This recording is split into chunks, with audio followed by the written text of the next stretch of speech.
దేవుని నామానికి స్తోత్రము. మీ అందరికీ నా వందనాలు. సమయం ఇచ్చిన సేవకులకు నాకు వందనాలు. ఒక 10 నిమిషాలు దేవుడు అవకాశం ఇచ్చారు. అది సేవకులు కూడా అవకాశం ఇచ్చారు. దాన్ని సద్వినియోగం చేసుకోవాలి. ఎందుకంటే నాది ఒక అరగంట, ముప్పావు గంట సాక్ష్యం. 10 నిమిషాలు 15 నిమిషాల్లో నా సాక్ష్యాన్ని అవగొట్టడానికి దేవుడు కృప చూపులాగా మీరు అందరూ కూడా వినండి. ప్రార్థనలో కూడా వింటూనే ప్రార్థన చేయండి. నా పేరు జ్యోతి, మాది ఏలూరు, పశ్చిమ గోదావరి జిల్లా. మేము వైజాగ్లో ఉండేవాళ్ళము. కానీ తరంగిణి ఆండ్రూస్ గారి పాస్టర్ గారి మరదల్ని తరంగిణి గారి సిస్టర్ అన్నమాట నేను. అయితే దేవుని కృపను బట్టి నాకు 2005లో వివాహం జరిగింది. 2006లో పాప పుట్టింది. 2006లో వెంటనే వివాహం జరిగిన 3 నెలలకే దేవుడు గర్భఫలం ఇచ్చినందుకు వెంటనే పెద్దవాళ్ళు ఏమన్నారు, వెంటనే గర్భఫలం వచ్చింది కాబట్టి తీసేసుకోవడానికి ప్రయత్నించడానికి మందులు వేసుకోమన్నారు. సరే అని మందులు వేసుకున్నాను. దానివల్ల ప్రయోజనం ఏమీ లేకుండా పోయింది. ఎన్ని మందులు వాడినా గర్భఫలం దేవుడిచ్చి బహుమానం కాబట్టి దేవుడు దానిని తీసివేయలేదన్నమాట. మరి పెద్దవాళ్ళు చెప్పినప్పుడు వినాలి, కానీ దేవుడి ప్రణాళిక ఎలా ఉంటుందో తెలియదు. కానీ ఏంటంటే ఫస్ట్ ఒక మాట, దేవుడు నమ్ముకుంటే కష్టాలు, దేవుడు నమ్ముకోకపోతే కష్టాలు లేవు. దేవుళ్ళో ఉంటే భారము, ఎన్నో బాధ్యతలు, ఎన్నో నిబంధనలు, ఎన్నో అవమానాలు అనుకుంటాము. కానీ ఏంటంటే మనం బ్రతుకుతున్నది కేవలం దేవుని కృపను బట్టి. మన దగ్గరికి సువార్త అనేది ప్రకటింపబడకపోతే, మన దగ్గరికి దేవుని మాటలు రాకపోతే, దేవుడు మనల్ని పిలుచుకోకపోతే ఇప్పుడు ఇలాగ ఈ క్షణంలో ఉండేవాళ్ళం కాదు.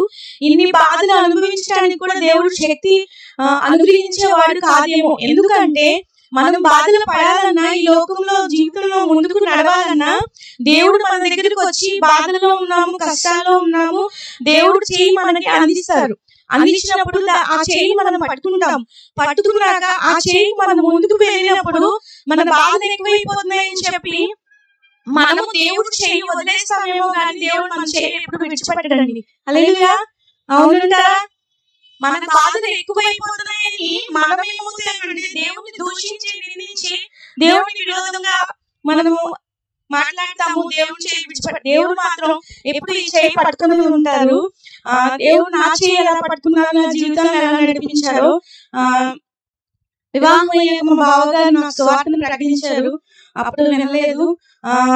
వివాహం అయిన తర్వాత, వివాహం కాకముందు మా అక్కకి వివాహం అయిన తర్వాత మా బావగారు మా ఇంటికి రావడం, ఆండ్రూస్ గారు ఆయన సువార్తను ప్రకటించినప్పుడు మేము ఎప్పుడు ఆ సువార్తను మేము అంగీకరించలేదు, మా నాన్నగారు కూడా అంగీకరించలేదు. అప్పుడు నేను వెళ్ళలేకపోయాను. కానీ దేవుడు కొద్దిగా నన్ను ఆయన కృపలో నడిపించారు. అయితే వివాహము నాకు 2006లో జరిగింది. పాపకి ఏమైందంటే, నాకు 2006లో వివాహం జరిగింది. పాప పుట్టిందండి. పాప పుట్టిన వెంటనే పాపకి ఫస్ట్ పుట్టిన 2-3 రోజుల నుంచి జ్వరం స్టార్ట్ అయింది. కానీ మామూలుగా నార్మల్ గా ఎవరికైనా జ్వరం వస్తుంది. అలాగా పాపకి 5వ సంవత్సరం వరకు పడ్డాను. 5వ సంవత్సరం వరకు జ్వరం వస్తానే ఉంది. విరోచనాలు, వాంతులు అవుతానే ఉన్నాయి. నాకేం ప్రాబ్లము తెలియట్లేదు. ప్రార్థన చేసుకుంటున్నాను, కానీ అరచేతుల మీద తీసుకెళ్తున్నట్టే అనిపించింది.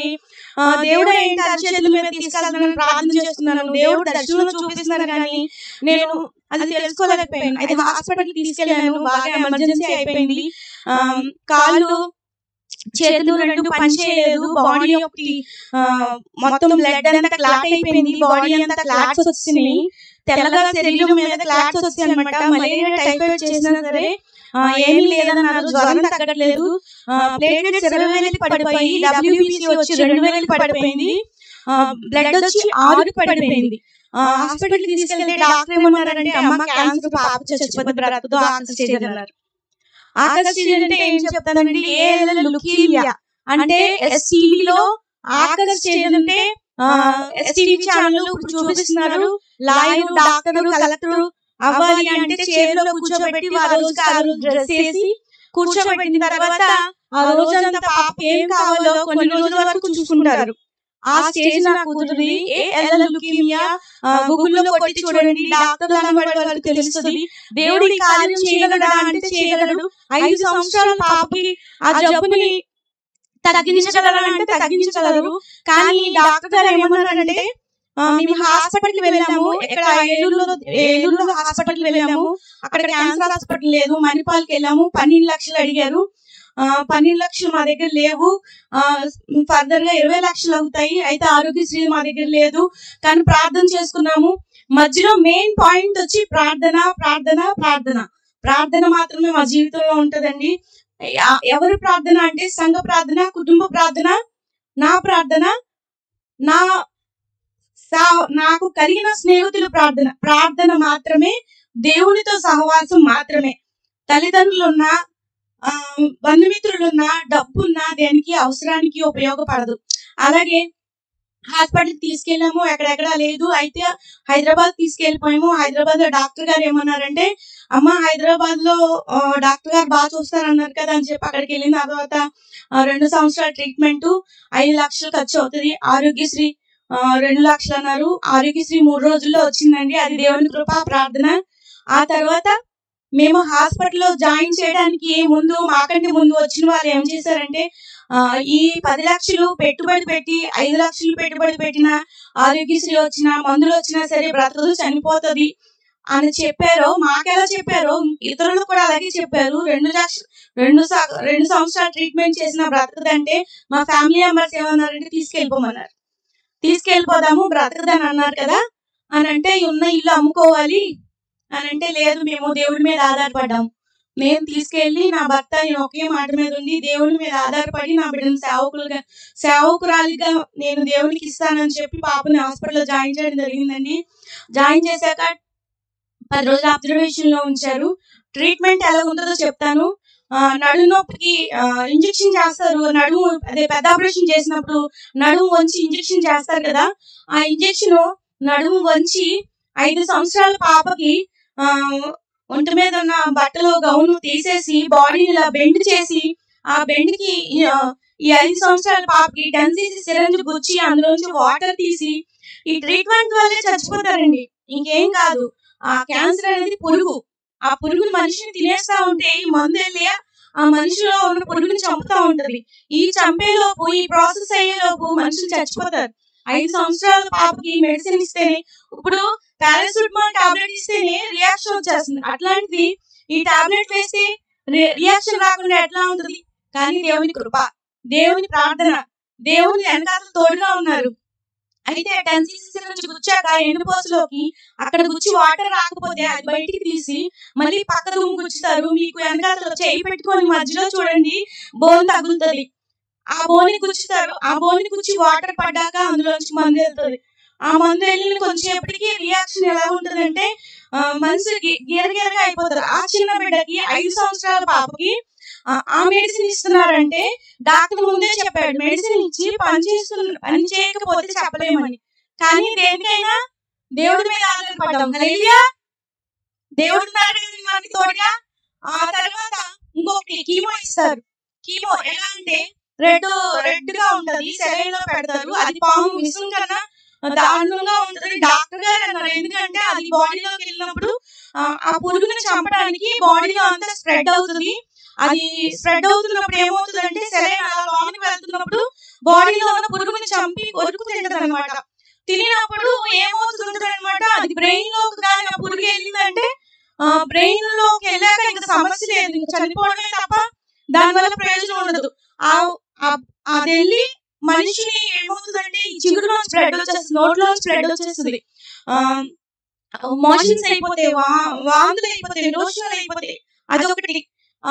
ఇంకొకటి మూడోది రేడియేషన్ ఎలా స్టార్ట్ చేస్తారంటే, బోన్ మేలో చేస్తారండి. ఈ చికెన్ సూది ఉంటుంది. మీకు ట్రీట్మెంట్ గురించి చెప్తున్నాను. క్యాన్సర్ ట్రీట్మెంట్ చేస్తుండగానే చనిపోతారు కాబట్టి ఆ ట్రీట్మెంట్ ఎంత భయంకరంగా ఉంటుందంటే, అక్కడ దేవుని కృప ఉంటేనే అది ఏదైనా జరుగుతుంది. ఆయన కృప లేకపోతే ఏది జరగదు. ఈ చికెన్ సూది ఇదంతా హోల్ మత్తు కూడా ఇవ్వరు. ఇక్కడ గుచ్చుతారు, ఇక్కడ ఈ మక్క దగ్గర గుచ్చి పీచు, రక్తం, బ్లడ్ తీసి అది టెస్ట్ కి వెళ్ళాలి. ఆ టెస్ట్ కి వెళ్ళిన తర్వాత అందులో వచ్చే మంచి యాక్టివేషన్ అయిన దాన్ని బట్టి రేడియేషన్ ఇస్తారు. అది యాక్టివ్ గా లేకపోతే, బోన్ లో ఉన్న సెల్స్ యాక్టివ్ గా లేకపోతే ఫర్దర్ ట్రీట్మెంట్ కి ఇంకా రియాక్షన్ ఉండదు.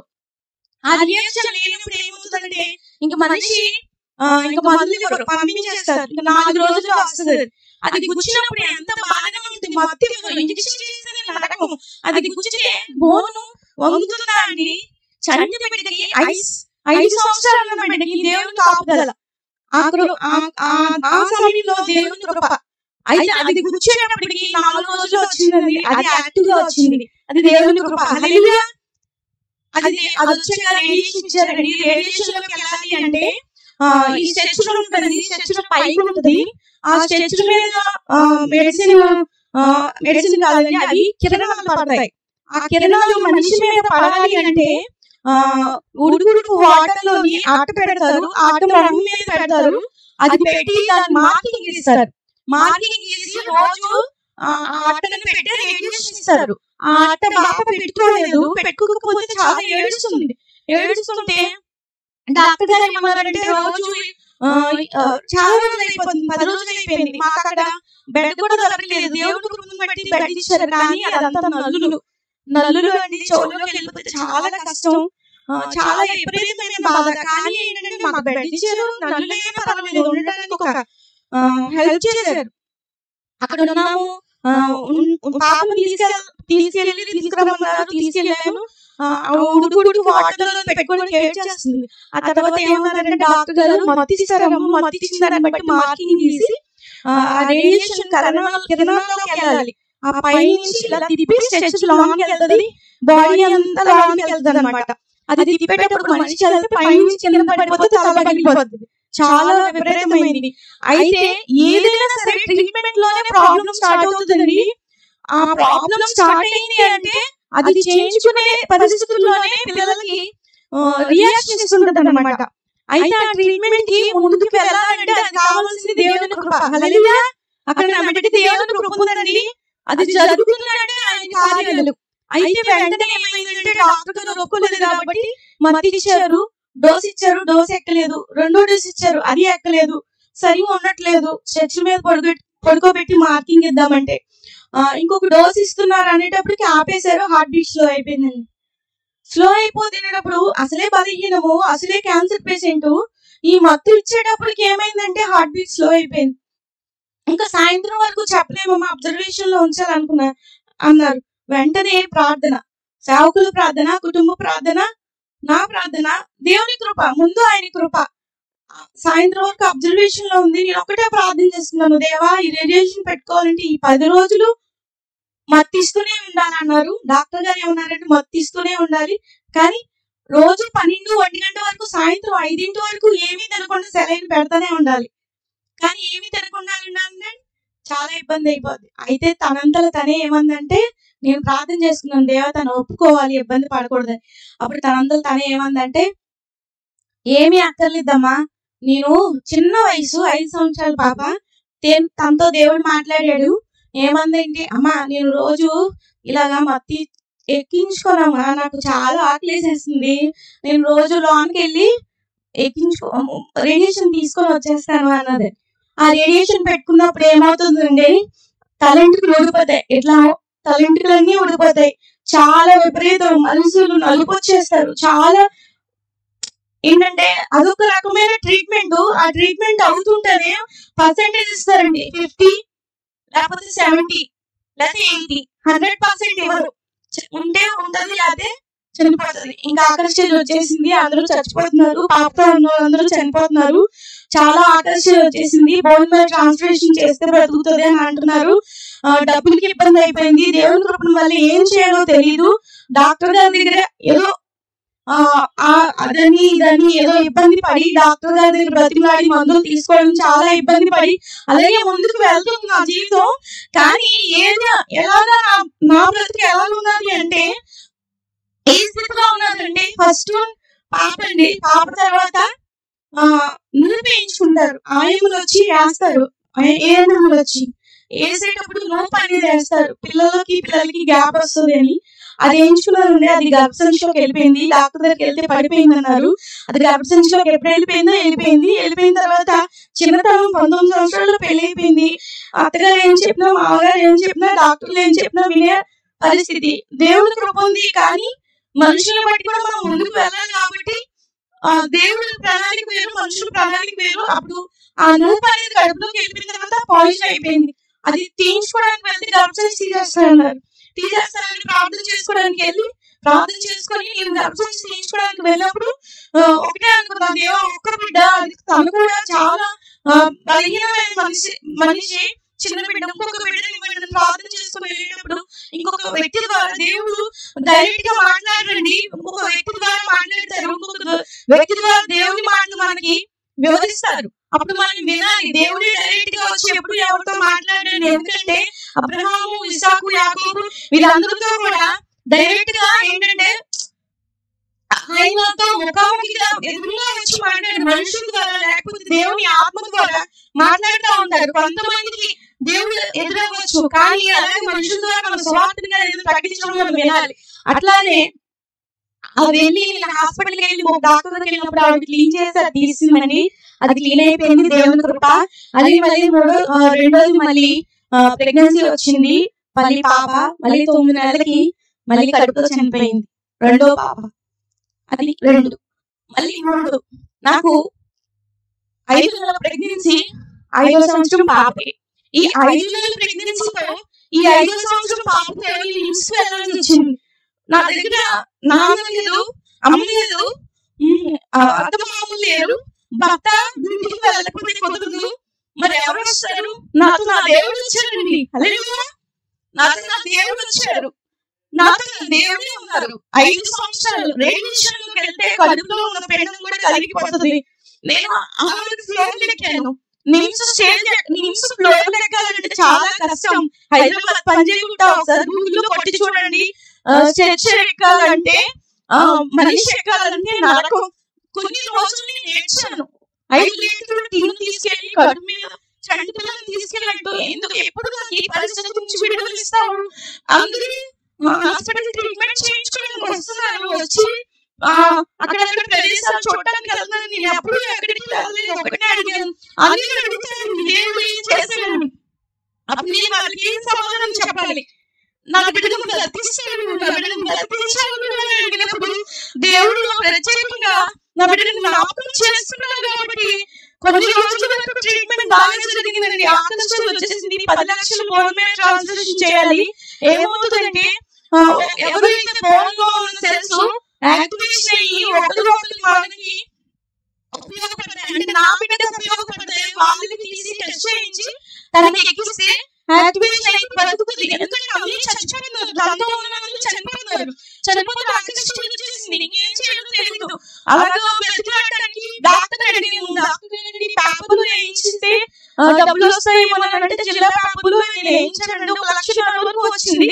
నాకు దేనికి పనిచేయలేదు. ఎందుకంటే డబ్బులు ఎలా కావాలంటే వారానికి 7,000, నెలకు వచ్చి 10,000, ఇంట్లో ఖర్చు వచ్చి చాలా డబ్బులు.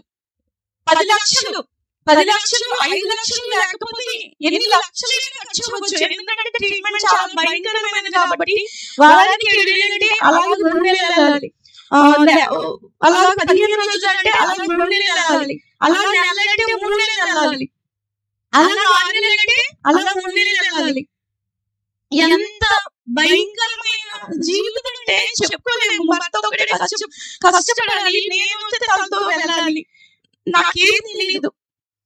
తెలియతాము, తండ్రితో పెరిగాను, తండ్రితో ఉన్నాను. ఒక వంట చేసుకోవడం తెలియదు, ఒక మాటలు తెలియదు, ప్రవర్తన తెలియదు, మగవారిలో పెరిగాను. కానీ దేవుడు తెలుసుకున్నాక ప్రవర్తన, జీవితం, వంట చేయడం కూడా ఒక కళ, ఒక సంవత్సరాన్ని చక్కబెట్టుకోవడం కూడా జీవన అది చక్కబెట్టుకుంటే ఎన్నో కుటుంబాలు కొలాప్స్ అయిపోతాయి. కానీ దేవుడు ఎప్పుడైతే తెలుసుకున్నామో అన్ని నేర్పిస్తారు, తల్లిదండ్రులు నేర్పిస్తారు కాదంటే దేవుడు కూడా నేర్పిస్తాడు. కానీ ఇన్ని విషయాల్లోని నా పరిస్థితి ఏంటంటే తారుమారు అయిపోయిన జీవితాన్ని దేవుడిని ఎప్పుడైతే తెలుసుకున్నామో అవన్నీ నేను నేర్చుకున్నాను. అయితే 10 లక్షలు రాలేదు. కానీ డాక్టర్ గారు ఏమన్నారంటే, నీకు 10 లక్షలు అవ్వలేదమ్మా, నీకు 2 నెలల వరకు మందులు ఇస్తానన్నారు. సరే మందులు తీసుకుంటున్నాను, కొన్ని నెలలు వెళ్తానే ఉన్నాను. ఇంకా అలాగే డాక్టర్ గారు ఏమన్నారంటే, అమ్మ అడిగాను సార్ ఇంకెన్ని నెలలు రావాలి, ఇలాగైతే కష్టం అవుతుంది సార్ అంటే, ఇంకొక నెల రామ్మా అన్నాను. సరే వెళ్ళాను. ఆ తర్వాత ఏమైందంటే డాక్టర్ గారు అడిగితే, అమ్మ నీ పాప క్యాన్సర్ తగ్గిపోయింది అన్నారండి. దేవునికి స్తోత్రం, హల్లెలూయా. ఎందుకంటే ఎలా చచ్చిపోతారో కూడా చెప్తారండి క్లుప్తంగా. 1-2 నెలలు మాత్రమే బతుకుతారు. 3 నెలలు రేడియేషన్ ఇచ్చినప్పుడు బోన్ మేలో చేసేటప్పుడు ఏమంటారంటే యాక్టివేషన్ లేదు, 3 నెలలకే 1-2 3 నెలలకే ఏమంటారంటే ఇంటికి వెళ్ళిపోమంటారు. బంధువులు ఎవరు, కళ్ళు కనబడవు, ఈ స్కిన్ రంధ్రాల నుంచి బ్లడ్ వచ్చేస్తుంది, ఈళ్ళ నుంచి బ్లడ్ వచ్చేస్తుంది. అమ్మా నన్ను చంపే, నేను బాధపడలేకపోతున్నాను, నాకు ఎందుకు నరకమని ఏడుస్తారు. ఎందుకంటే నేను కళ్ళగా విన్నాను, చూశాను తల్లిదండ్రులు బాధ. ఫోన్ చేసి ఏమన్నారంటే, జ్యోతి నువ్వు వీళ్ళకి ఏం పెడుతున్నావు నీ పాపకి? నేను ప్రార్థన మాత్రమే పెడుతున్నానండి. హల్లెలూయా. నేను ప్రార్థన, దేవుని కృప మాత్రమే నాకు తోడుగా ఉంది. నా బిడ్డ బ్రతికింది, స్కూల్లో జాయిన్ చేశాను. దేవుని కృపను బట్టి క్యాన్సర్ తగ్గిపోయింది. ఇప్పుడు ఫస్ట్ ఇయర్ చదువుతుందండి. బైపీసీ సెకండ్ ఇయర్ లోకి వచ్చింది. చూపిస్తాను పాపని. అదొకటి. నాది కూడా సాక్ష్యం చెప్పేస్తానండి. నాకు 2-3 సంవత్సరాల నుంచి 2-3 సంవత్సరాల నుంచి కళ్ళు తిరుగుతున్నాయి. తుమ్మినా దగ్గర కింద పడిపోతున్నాను, కళ్ళు కనబడతలేదు. డాక్టర్ దగ్గరికి వెళ్తే బాగానే ఉన్నాయి కళ్ళు, అన్ని బాగానే ఉంటున్నాయి అని అన్నారు. కానీ నాకు ఏ ప్రాబ్లమ్ అర్థం అవ్వలేదు. కానీ ఎమర్జెన్సీ అయ్యేటప్పుడు డాక్టర్ దగ్గరికి వెళ్ళి చూపించుకునేటప్పుడు బ్రెయిన్ రాశారు, బ్రెయిన్ స్కాన్ చేయించుకోమని. ఎలాగని ఏమన్నారంటే బ్రెయిన్ లో వాటర్ బబుల్ ఉంది అమ్మా, మందులు ముందు ఆపరేషన్ అన్నారు, తర్వాత మందులు వాడమన్నారు. అయితే మందులు వాడానండి. 3 నెలలు తగ్గలేదు. ఆ తర్వాత 3 నెలల తర్వాత ఏమైందంటే బాగా ఎక్కువ పెద్దదైపోయింది. బాగా బబులు పెద్దదైపోయాక పెయిన్ తట్టుకోలేకపోతున్నాను, భారం ఎక్కువైపోయింది. ఇంట్లో పిల్లలతో బాగా చాలా ఇబ్బంది పడుతున్నాను, నొప్పి తగ్గట్లేదు. ఆపరేషన్ అయితే చేయకూడదు, చేస్తే వెయిన్స్ అన్ని ఏది కట్ అవుతాయో తెలియదు, చాలా ఇబ్బంది అయిపోతుంది. అయితే డాక్టర్ గారి దగ్గరికి వెళ్ళి, సార్ తగ్గించడానికి ఏదైనా మందులు ఉండేవాడిని, ఏం చేయలేమా, ఏంటి ఎప్పుడు ఇస్తామన్నాడు. ఇంకా నాకు కోపం వచ్చేసింది. డాక్టర్ ఇంకేం సాయం చేయడం తగ్గ నాకు అర్థమైపోయింది. దేవుడు ప్రార్థన చేసుకున్నాక హాస్పిటల్కి వెళ్ళాను. దేవుడి కృపను బట్టి ఒక ఆవిడికి దర్శనం కనబడింది, నాకు తలకి ఆపరేషన్ చేసినట్టు. కానీ నేను ఆపరేషన్ మాత్రం చేయొద్దన్నా, ఎందుకంటే నాకు భయం వేసింది. భయంగా ఏమైందంటే ఇంకా నాకేం చేయాలో తెలియక ఇంకా డాక్టర్ గారి దగ్గరికి వెళ్ళాను. సర్జరీ అన్నారు, సరే అని అన్ని రెడీ చేసుకుని రమ్మన్నారు. వెళ్ళాను. సర్జరీ స్టార్ట్ చేయడానికి కంగారు పడుతున్నాను. డాక్టర్ గారు ఒకటే అడిగాను, ఏ చేయండి సార్, నొప్పి తట్టుకోలేకపోతున్నాను అంటే, నీ దగ్గర 10-15 మంది డాక్టర్లు ఉండాలమ్మా, నువ్వు ఎందుకు కంగారు పడుతున్నావు అని అన్నారు.